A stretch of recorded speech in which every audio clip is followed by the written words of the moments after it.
He's the former president and publisher of the Sun Herald, and now he's on the radio.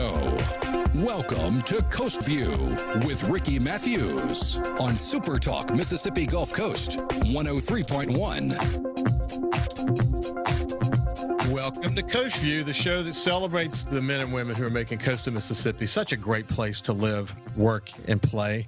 Yeah, if you're a regular listener to this show, you know this already, that I love checking in with the chamber executives across coastal Mississippi, from Jackson County all the way over to Hancock County. They have such a good finger on the pulse of their community, not just the business community, but sort of the culture and the art and what makes their community so special. And today's guest is no exception to that rule. Cynthia Sutton is the executive director of the Ocean Springs Chamber of Commerce and also Main Street Tourism Bureau. Cynthia, good morning. Good morning. Glad to be here. Good to see you. And it's always, I love checking in with you. You know, who doesn't love Ocean Springs? Come on. I mean, Right. What a beautiful, wonderful place. Right. And there's always so many things going on. So it's a neat place to be. I call it home. I call it my little Mayberry, you know. Yes, it is. Well, you know, we started talking, I think, back in March or April, and we've checked in a few times along the way. The pandemic has certainly changed things, and I want to, you know, we'll get up to speed on what the latest is there. We've had a couple of hurricane warnings since the last time we talked. Gosh, yes. I had the mayors of Orange Beach and Gulf Shore Zone the last couple of days, and I also had Josh Morganman, the top hurricane chaser in the world, who was in the eye of the storm in Sally.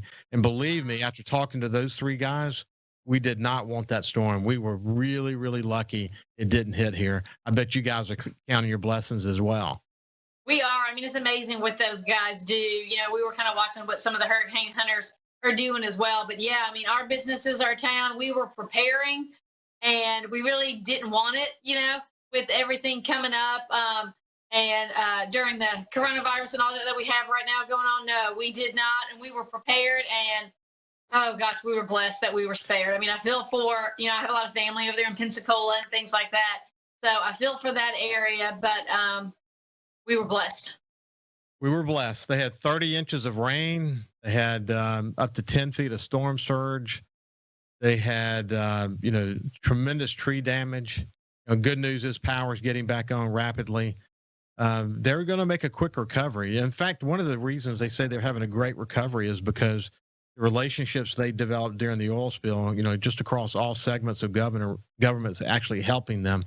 But it's great to check in with them and hear their story, because coastal Mississippians can learn from the experience that they're going through. This slow-moving, meandering storm that almost hit coastal Mississippi, and it would have changed life for us temporarily had it hit us. So thank God it didn't. Right. And I hope our hurricane season's over, don't you?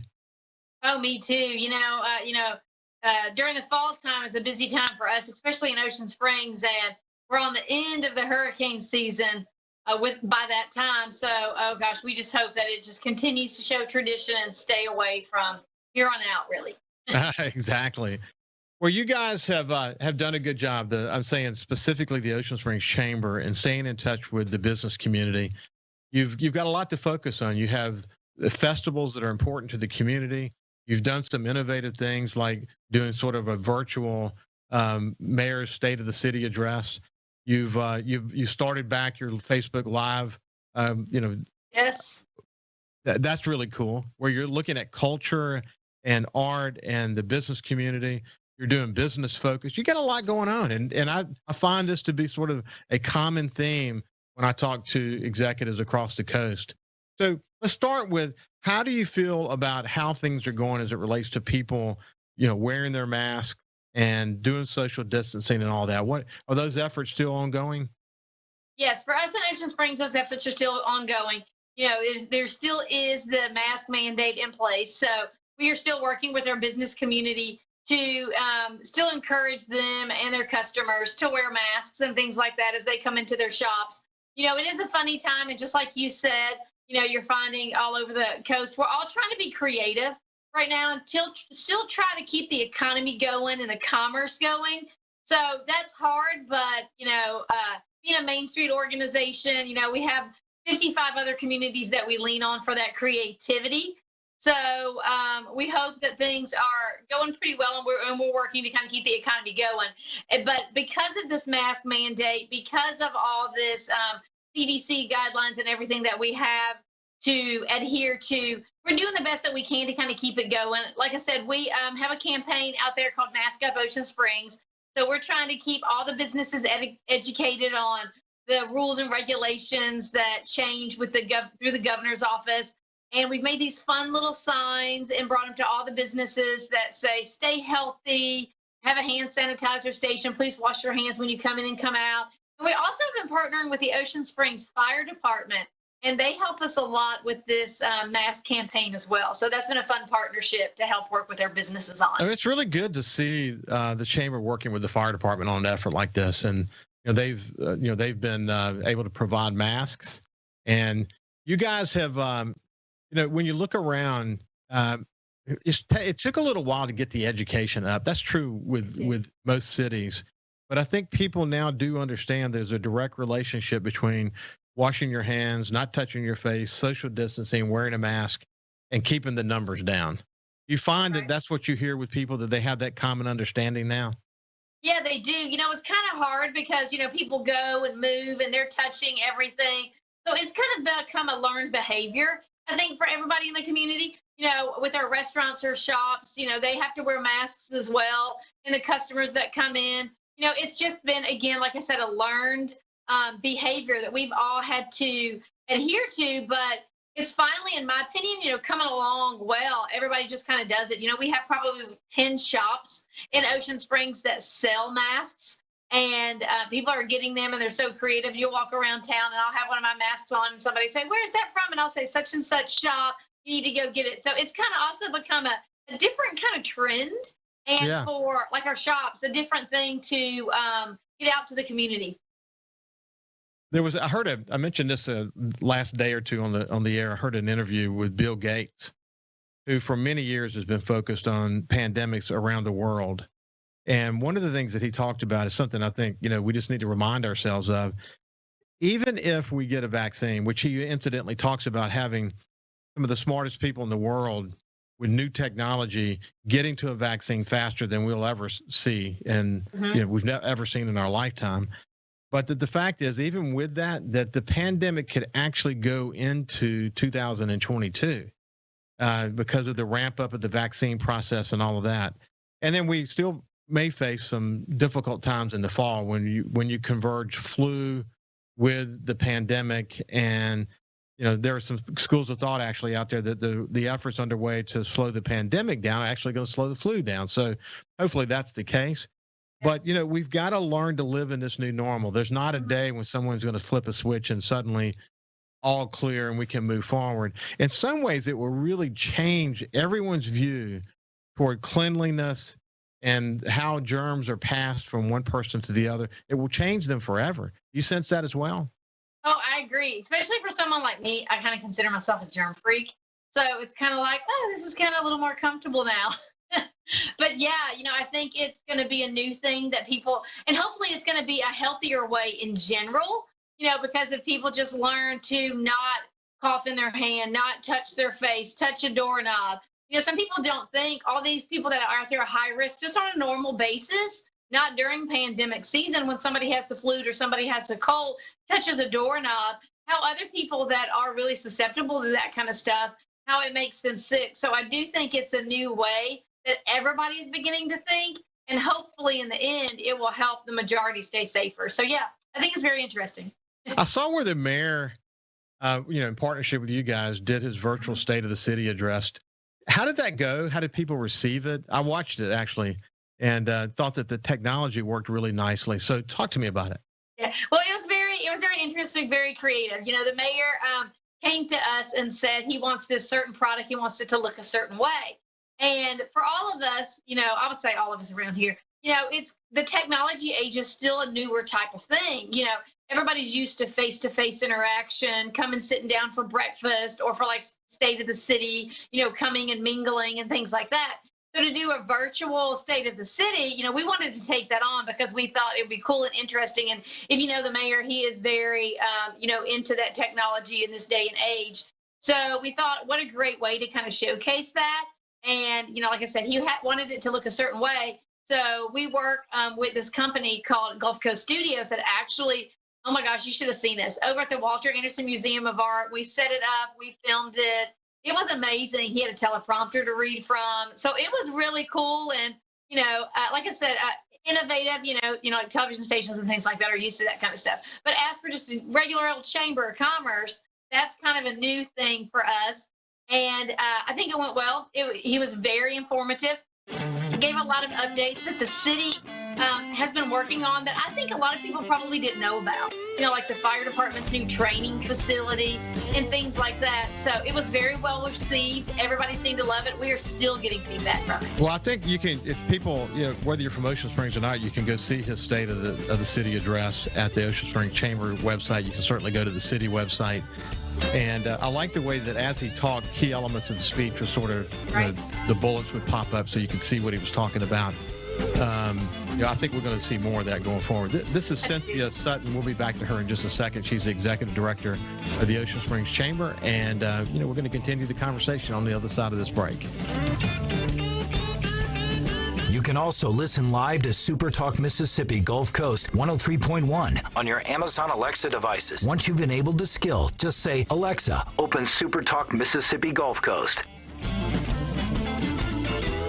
Thousands of Bulldog fans have subscribed to the Thunder and Lightning podcast. Have you? On each episode, Brian Haydad and Joel Coleman give you an inside look at your Mississippi State Bulldogs. The Thunder and Lightning podcast is free and available on demand at supertalk.fm and on your smartphone. Just search for Thunder and Lightning on iTunes, Google Play, or anywhere you listen to podcasts. Thunder and Lightning from SuperTalk, Mississippi, covering the Bulldogs like no one else. This is House Call for Health. There may be no greater medical mystery and no greater tragedy than sudden infant death syndrome. It used to be known as crib death. For no apparent reason, a presumably healthy sleeping baby dies.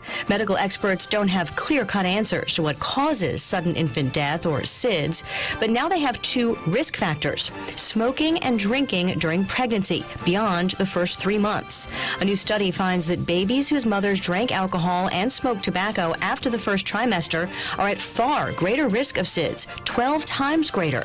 Previous studies showed a risk of smoking and drinking individually.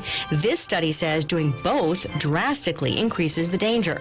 The research is sponsored by the National Institutes of Health, which is calling for greater publicity about the danger and improved screening at the very beginning of a pregnancy. For more health news, go to foxnewshealth.com. House Call for Health. I'm Lisa Brady, Fox News. We know that we're asking Americans to do a lot right now. So we're asking everyone to be selfless for others so that we can protect those who are most susceptible to this virus. A question I often get asked is, why should young people care about the spread of coronavirus? Well, we know that people with underlying medical conditions over the age of 60 are at highest risk, but they've got to get it from somebody.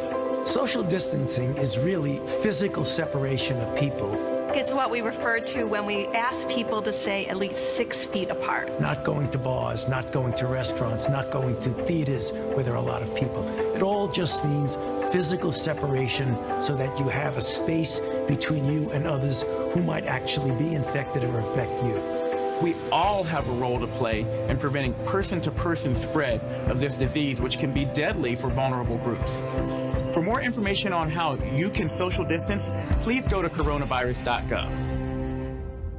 SuperTalk. Nobody keeps Mississippi informed like we do.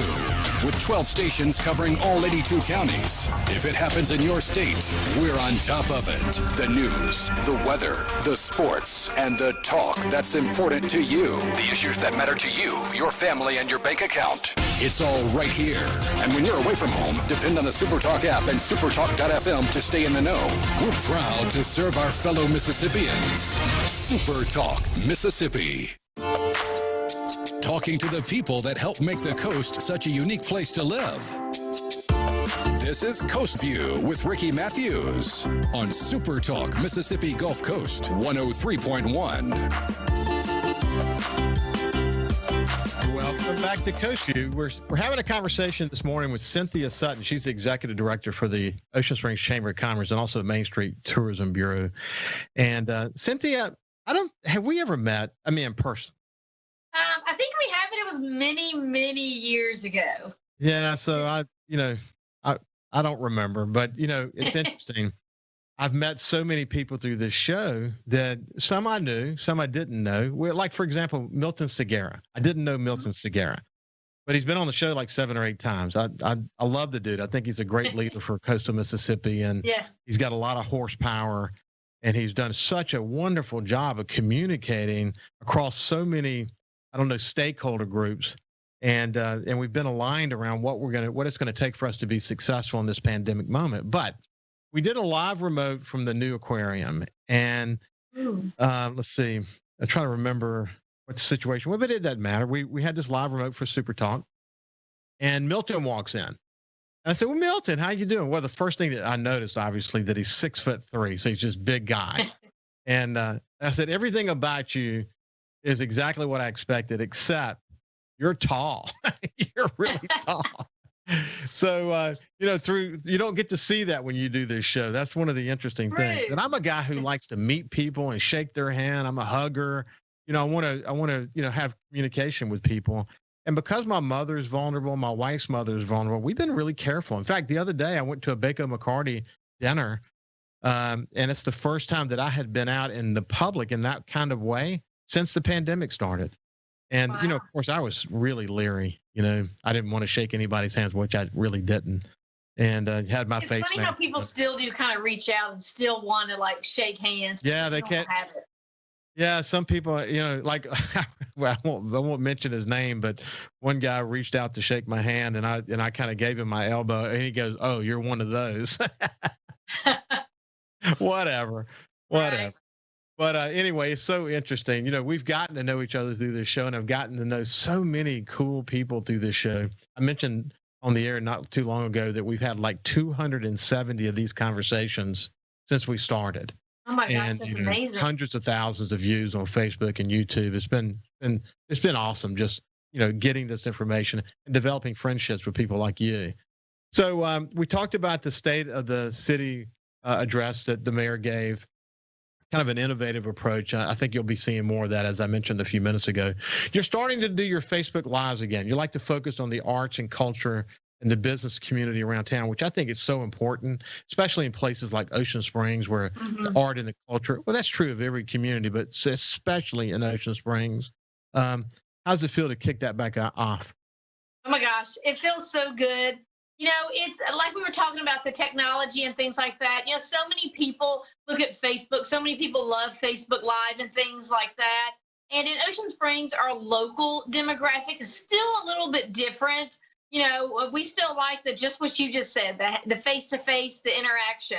And during this time, with quarantine, COVID, all this stuff that we've been through, I feel there's been also a big disconnect with the community in general. And this was like a fun way to bring it back. I do miss my co-host, but she's still there in spirit. But this way we still bring it back. And I wanted to make sure that we just kind of keep the community informed of all the cool things that are going on, the gallery shows that's still happening. There are still safe ways to get out and explore your own town. So I wanted to kind of bring that back and kind of remind people of what they can do in Ocean Springs. Well, I've watched a couple, and I thought it came across really well. And you're pretty comfortable in your mask, incidentally, it seems. Right. You just get used to it. Yeah, you do. You get used to it for sure. And because you're in close proximity to whoever you're talking to, I think obviously you have to lead by example. The other thing you guys are doing is your YouTube business testimonials, which I think are really important. So talk about that. Yep. Yeah, this is a cool project that we started. Each week, we are just showcasing a different business on our website and on our YouTube page. And this, again, is another way just to get the community to kind of know what's out there in Ocean Springs during this time. Because most people, like as we said, aren't, a lot of people are going out, but a lot of people aren't going out. So this kind of gives them a reminder of this is what your business community still has to offer. These are the folks that are still out there making small businesses happen, just like everybody else. And it's a way, like I said, an opportunity to familiarize the community with their local shops or restaurants or galleries or businesses, services, anything that we have going on in Ocean Springs. And you get to hear directly from that business owner, which adds a little extra touch when you walk into the shop and you see such and such who owns the business. Yeah. So important. And, again, you have the technology enables you to really introduce these people, and you get to see their passion for what they do and their love of the city. And it all shines through when you do these testimonials. That's for sure.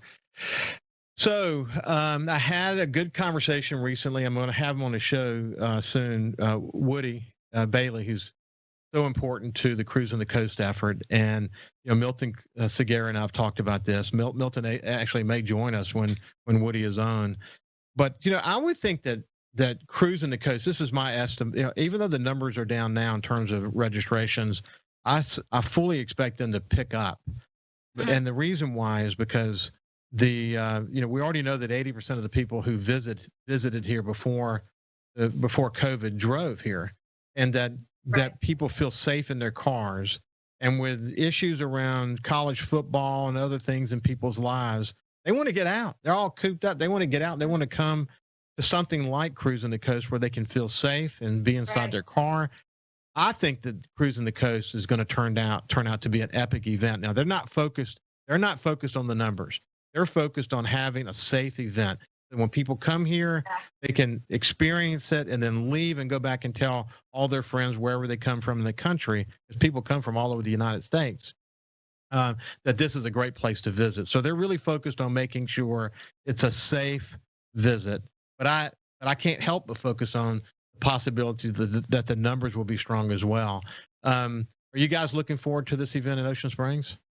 We are, we're very fortunate that we get to be one of the locations for 3 days each year. So we are excited about it this year. Our team, our local officials and our local organizers that work with Woody, that we're going to make sure that everything is kind of spaced out as much as possible. Signage, we've worked with several of the venue organizers to kind of make the footprint look the same, but a little different. So, our goal is to make sure that we have this wonderful event that, like you said, people are just wanting to come out. We're already starting to see a couple of the classic car drivers parking around town. They're starting to come out already. So we're excited, and we think it's going to be a great event. For us, the fall time is the main economic driven time for us here in Ocean Springs. Our business is small business. We don't have the big boxes. We don't have casinos. We don't have malls. We don't have any of that. So these events like Cruising the Coast, Peter Anderson Festival, literally is how our businesses survive.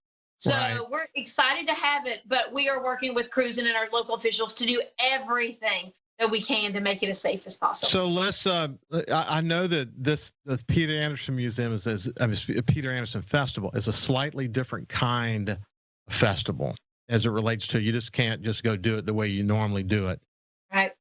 What's the latest on it? I know there's a lot of approval processes and things you guys are going through, but give me the latest. Yep. So for our planning process, we are literally making some major changes to the festival to make it safe and make it happen. We have the same footprint, and we usually have about 450 vendors to the festival. And this year, we're only going to have about 250. Same layout, spaced out, eliminating any area that would include crowds to kind of congregate. So we're doing a lot of changes to make it happen, to make it safe. You're going to see music on a corner instead of a music venue. So the food court is very much spaced out and eliminated just to make sure that people are safe. People don't touch things. Every single one of our vendors have to wear a mask. They have to have a hand sanitizer pump in their area. Anything has to be as little hand contact as possible. So we're making a lot of changes. And one cool thing is that since the size has shrunk so much for this year, we're actually hearing from some vendors that they're actually really excited about that, because the way it's going to be spaced out, it's going to slow traffic and things like that. And we want people to be safe, space out, and of course wear masks. So we're gonna work a lot. We have been with Cruising the Coast to do a very similar with signage and things like that. And like I said, less hand contact, less contact with things just to make it safer. So where are you on the approval process? Well, we have the approval from all of our local businesses who are basically begging us to have it so that they can survive. And this is a hard time, so we have to be careful. But also, all of our local officials are on board, and we have. We would love to have the governor's endorsement as well, just like he did for Cruising the Coast. So we're hoping to hear that this week. Cynthia, I really appreciate you spending time with me. This is Cynthia Sutton, the Executive Director of the Ocean Springs Chamber, and the work that you're doing with your visitor packet, your resource pages, the new walking map with parking areas defined. I mean, you guys are doing a lot to help people sort of understand once they come to Ocean Springs how they can navigate it and have a safe visit. Continue to do a great job in those areas, and good luck getting sort of the final plan implemented for the Peter Anderson Museum, Peter Anderson Festival, and good luck with Cruising the Coast. And we'll talk again in about a month or so. Sounds good. Thank you, guys. Okay. Have a great day. You too.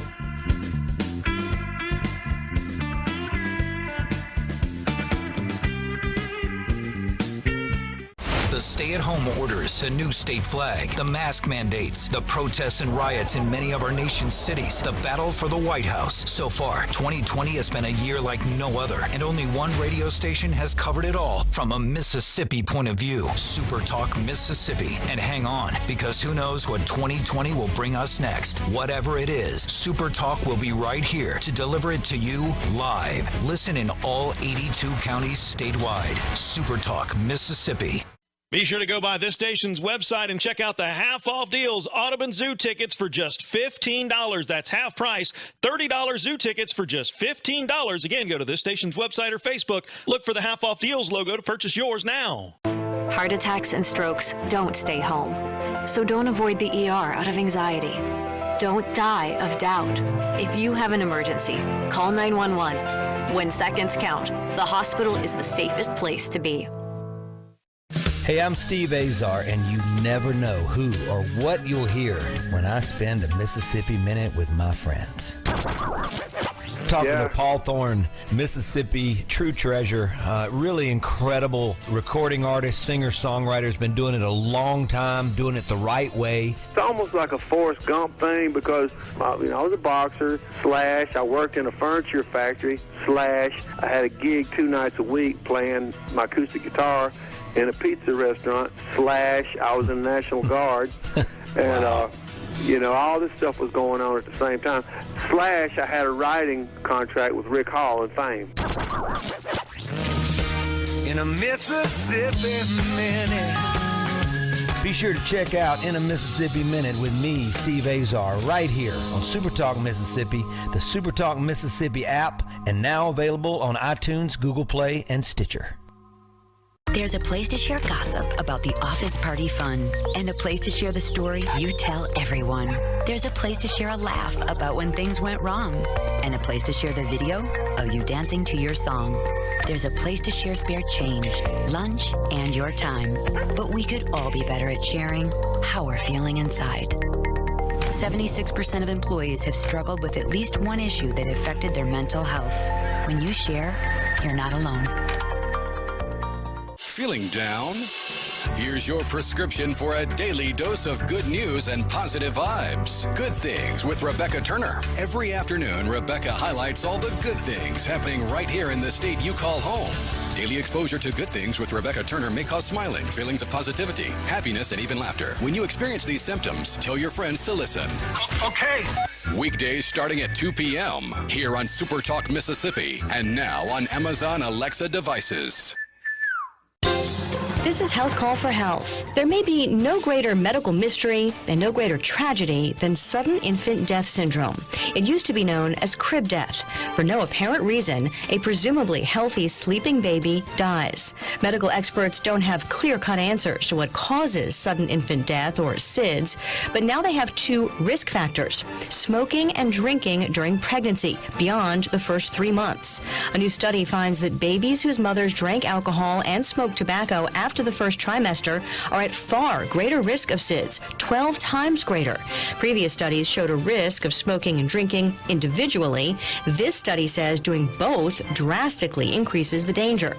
The research is sponsored by the National Institutes of Health, which is calling for greater publicity about the danger and improved screening at the very beginning of a pregnancy.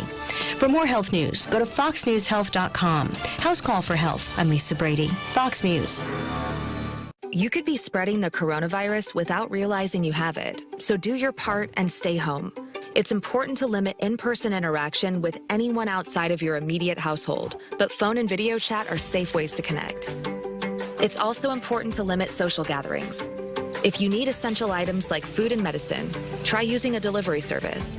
If you must leave your house for essential items, or if you want to take a walk for exercise, make sure to wear a cloth face covering. Stay at least 6 feet away from other people. Try not to touch frequently touched surfaces like light signals, street signs, or benches. And wash your hands with soap and water for at least 20 seconds as often as possible. This advice applies to people of any age, including teens and younger adults. It takes all of us to slow the spread of the coronavirus, so stay home unless absolutely necessary. Visit coronavirus.gov for the latest information. Whether you're a Rebel, a Bulldog, a Golden Eagle, or just a sports fan, SuperTalk Mississippi has got a podcast for you. For you. Sports Talk Mississippi, the Rebel Report, Thunder and Lightning, the SuperTalk Eagle Hour, and the Borky Show are all now available for you. And it's all free. Get them all on demand at supertalk.fm and on your smartphone. Just search for SuperTalk on iTunes, Google Play, or anywhere you listen to podcasts. He's the former president and publisher of the Sun Herald, and now he's on the radio. Welcome to Coast View with Ricky Matthews on SuperTalk Mississippi Gulf Coast 103.1. Welcome back to Coast View. I've got a treat for you today. Someone I care deeply about. I've known him for a long time. His family has made so many incredible contributions to the tourism community in coastal Mississippi. It's Louis Grometta, my old friend. Louis, how you doing this morning? Good morning. Good to see you.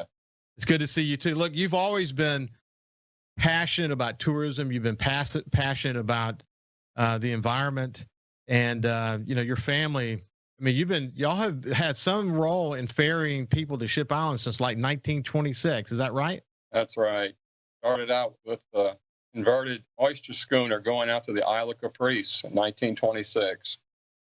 Man, that's incredible. I remember your dad told me that those were some sketchy days in those old boats. And I remember he told a story once where they hit a really bad storm, and a woman was over praying, and she was, praying to God that if they made it back to the dock, that she would give half of everything she owned to the Lord.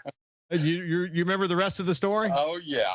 Listen, tell the rest of the story. I have been on that boat at Ship Island when those northers came out of Wiggins, and you got 70-knot winds blowing, 200 people on a 65-foot wooden boat built in 1937. And it's been some interesting trips to Ship Island over the years. But, yeah. Well, they made it back to the dock in that particular case, and your dad walked up to the lady and said, well, we made it back safely. You're gonna meet your commitment to the Lord. And she said, no, I made a new deal. If I ever get back on a boat again, then I'll give everything to God. You remember it well. Yeah. Huh? Oh, yeah, that's right. You remember that story. Well, if you go back, Ship Island has had such a critical part of our history. When Pierre de Mon d'Iberville used it, he actually chartered Ship Island back in 1960. No, 1699, right. 1699. I actually wrote it down wrong, but 1699. And he used it as a base of operation for when he discovered the mouth of the Mississippi River. Right. Some amazing history, isn't it? Oh, yeah. After he left, then later, the British came in here in 1814 with 60 British warships and attacked New Orleans through Bay St. Louis, through Bayou Bienvenue with shallow draft dories and guys rowing boats. And, of course, they were defeated at Chalmette. And then later government decided to build Fort Massachusetts on the end of Ship Island to keep foreign invasion from occurring again. And then Admiral Farragut used the island with the Union fleet. He had the pride of the Union Navy out at Ship Island. A lot of people don't know that he had the Union fleet there the whole time during the Civil War. Mobile Bay later was originated from Ship Island. A lot of great naval history, which, in addition to the beautiful natural resources of the island. Yeah, the Union soldiers used that as a base of operation. And back in maybe the 1930s, the American Legion started to get really involved. Talk about that. Correct. In 1932, the American Legion, Joe Graham Post 119 in Gulfport, leased Fort Massachusetts with the idea of building a fishing resort for veterans of World War I. And they built a dance hall, screened in the casemates inside of Fort Massachusetts to keep the mosquitoes off of everyone, and had a generator, had their own power, built a dock. And they realized that they needed tourists to promote their business. And they came to my grandfather, who had just ended his operation at East Ship Island, at Isle of Caprice, because Isle of Caprice had washed away in 31. But my grandfather purchased property on East Ship Island and built his own dock and started a service in 32.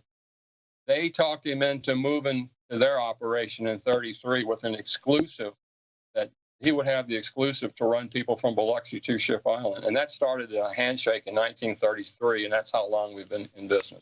Well, that's amazing. And your grandfather came to Biloxi from Croatia, just as my wife's grandparents came from Croatia. That's right. And you've had the opportunity to go back there, right?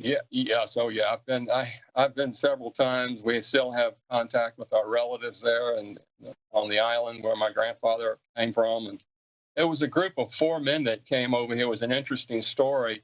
Nick Skermetta jumped ship in 1899 in New Orleans and came to Biloxi and ran into, of all people, at the train trolley stop on the beach, ran into Laz Lopez, and who could speak in different languages, and they were able to communicate. He hired him on the spot to work in his factory, and that's how he came to know the Croatian work ethic, and told Nick, look, I need more people like you. Can you bring some more of your relatives over? And he said, sure. And that's when they started coming in groves from the island of Brac, B-R-A-C, the Dalmatian coast, the southern coast. Yeah. You know, the southern Croatia is an island area, mainly fishermen and seafaring community. And that's why the Croatians came here and adapted so quickly. They jumped right into the oyster industry. It's hard work. A lot of people didn't want to do that work, and the Croatians were perfect for it. You know, they jumped in, and that's how the Croatians came at that time. And my grandfather in the 1920s acquired his own boat, and the owners of the newly opened Buena Vista Hotel talked him into shuttling passengers out to Dog Island, which they renamed Isle of Caprice. They had a dance hall and a gambling operation, and it was the roaring 20s. Yeah. And he realized he could make more money hauling people than hauling oysters, and that's how it got started. Well, just one other comment about Croatia. One of Ann's grandparents is from Brac, and the other's from Hvar. And Ann and I went a couple of years ago and toured the country. So spent a lot of time in Split, of course, and then went up to Dubrovnik and went out to the islands. Man, what a beautiful place. I mean, But you have to keep in mind when they left there, man, it was an oppressed place, and they were looking for opportunity, and they found it in Biloxi. You know? Absolutely. And Biloxi was the perfect match. The climate's almost the same. The seafood industry was booming there as well as was here when they came. Actually, I say the seafood industry was booming there. The problem they had was they were conscripted by the Habsburgs. You know, the Austrian-Hungarian Empire controlled everything they did, and they were warring continuously, and they were really in bad shape economically there. So, but they came here, and it's a true American success story with the Croatians. It really is a great success story. So how many boats are you guys running today? Well, you know, we have 3 vessels right now. We have the original Pan American Clipper that was built in 1937. We still have it. Her Coast Guard approved. She is still running. We completely rebuilt her in 1985, so it's basically an 85 model boat. But it's such a fine boat, and we decided to keep her. And my dad's still alive. He's not going to let me sell it, of course. And then we have 200-foot plus vessels, all aluminum, much, much more comfortable, of course. But, you were talking about that crazy weather at Ship Island. Ship Island has the most unforgiving pier in the northern Gulf of Mexico. And I have been in some crazy weather out there over the years with my dad and on my own. But 50 years now, Rick, I've been doing this. Can you believe it? It's amazing. And we'll come back to how disasters have affected you along the way. But, I remember back even before I worked for the Sun Herald, we used to go fish offshore. We'd always come back to Ship Island Pier. You probably remember this. We'd park and we'd visit with you. And every now and then you'd give us a beer, and we just enjoyed each other's company. And then, I went off to school and, ultimately went to work for the Sun Herald and, continued to kind of move up with my career, but always kept that love of offshore. I mean, Ship Island gets in your soul, doesn't it? Yeah. The islands are special. Of course, I'm really attached to Ship Island. I mean, it's part of my life. But all the barrier islands have something special to offer. And it's one of the cool things we have to compete with West Florida and South Alabama. People don't realize those barrier islands are huge to the recreational boating industry and the quality of life here on the Mississippi Gulf Coast. And I feel they're not promoted enough. And I'm glad that you mentioned Milton Segura recently. And Milton's really pro-island. He's pro-Gulf Islands National Seashore. We've got a national park here. You need to take advantage of it. Yeah, Milton is a great friend to the show, but I think he's an even better friend to coastal Mississippi. He comes in with so much horsepower and a strategic focus that in this pandemic moment, when we needed to align people around the data and understand where the opportunities are, how we were going to approach the pandemic and create in this moment our competitive advantage, he's done just a tremendously good job of getting people to understand that. He's been on the show many times. And he's really focused. He's a very crystal clear communicator to begin with, as you know from your time around him. Mm-hmm.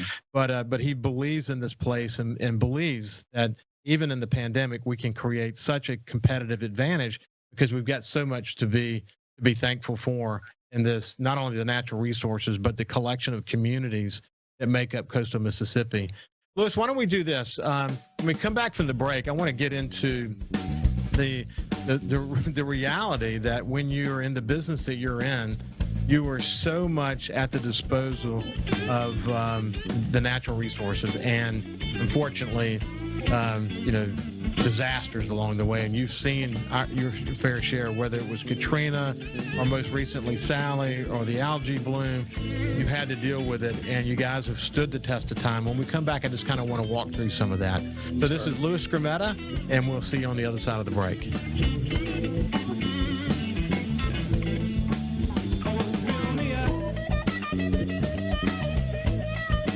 Listen live or on demand and watch episodes of Coast View on your laptop, desktop, or on your phone or tablet by going to supertalkmsgulfcoast.com.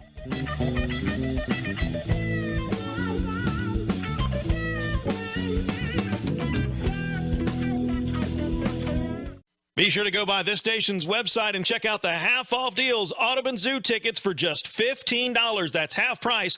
$30 zoo tickets for just $15. Again, go to this station's website or Facebook. Look for the half-off deals logo to purchase yours now. Feeling down? Here's your prescription for a daily dose of good news and positive vibes. Good Things with Rebecca Turner. Every afternoon, Rebecca highlights all the good things happening right here in the state you call home. Daily exposure to Good Things with Rebecca Turner may cause smiling, feelings of positivity, happiness, and even laughter. When you experience these symptoms, tell your friends to listen. Okay. Weekdays starting at 2 p.m. here on SuperTalk Mississippi, and now on Amazon Alexa devices. We serve on the front lines, fighting an invisible enemy and caring for our communities with courage and compassion. The COVID-19 crisis has challenged us like never before. Now, the men and women of America's hospitals and health systems are counting on Congress and the administration to stand with us as we stand ready to care for you in every way, every day. What decisions are being made by state lawmakers, and how will they affect you, your family, and community? If you listen, you'll know. SuperTalk Mississippi, the SuperTalk app, and at supertalk.fl. Hi, I'm Billy Kinder, host of Big Billy Kinder Outdoors. Here the show Saturdays at 1, right here on SuperTalk Mississippi. Turkeys, whitetail, Grenada Lake crappie, or Gulfport redfish. We enjoy it all, especially when you're in camp with us on SuperTalk Mississippi. Hey, I'm Steve Azar, and you never know who or what you'll hear when I spend a Mississippi Minute with my friends. Talking to Paul Thorne, Mississippi true treasure, really incredible recording artist, singer, songwriter. Has been doing it a long time, doing it the right way. It's almost like a Forrest Gump thing because, I was a boxer, / I worked in a furniture factory, / I had a gig 2 nights a week playing my acoustic guitar in a pizza restaurant, / I was in the National Guard. And, all this stuff was going on at the same time. / I had a writing contract with Rick Hall and Fame. In a Mississippi Minute. Be sure to check out In a Mississippi Minute with me, Steve Azar, right here on SuperTalk Mississippi, the SuperTalk Mississippi app, and now available on iTunes, Google Play, and Stitcher. The stay-at-home orders, the new state flag, the mask mandates, the protests and riots in many of our nation's cities, the battle for the White House. So far, 2020 has been a year like no other, and only one radio station has covered it all from a Mississippi point of view, SuperTalk Mississippi. And hang on, because who knows what 2020 will bring us next. Whatever it is, SuperTalk will be right here to deliver it to you live. Listen in all 82 counties statewide. SuperTalk Mississippi. Everyone knows the only thing better than pizza is free pizza, and right now, buy a $10 gift certificate to CiCi's Pizza for only $5. It's like buying a pizza and getting a pizza for free. Go to our station's website or Facebook. Look for the Half Off Deals logo to purchase this amazing deal right now. Talking to the people that help make the coast such a unique place to live. This is Coast View with Ricky Matthews on Super Talk Mississippi Gulf Coast 103.1. Welcome back to Coast View. We have Louis Scrimetta with us today. And Louis, one of the things that I think about is Ship Island is such a critical part of the offerings here in coastal Mississippi, but we probably ought to rename it Scrimetta Island. People think we own Ship Island, but we actually did own part of East Ship Island at one time. And can you believe the Scrimettas still have the mineral rights to East Ship Island? Can't do anything with them, but, Hey, go strike some oil, man. Oh, my God, that's all we need. That would be controversial. You know how I am about that subject. I know. Exactly.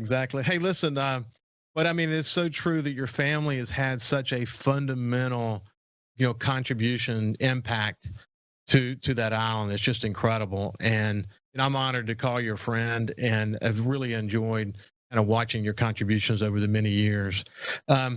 So let's start with Sally, and then we'll go back in time a little bit to the extent that we have the time. But you have had to face your share of natural disasters along the way. So specifically, Sally, while it hit over to the east of us, what that meant was that we were going to get a consistent, persistent north to northeast wind. And that's exactly what happened. And that's the worst wind for Ship Island, isn't it?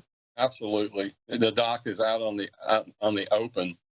I've had some really tough storms with a northeast wind. So rough that I can't dock the boat, and I know those waves crashing over the end of the pier easily destroyed the decking on that pier. My worst fears came to fruition.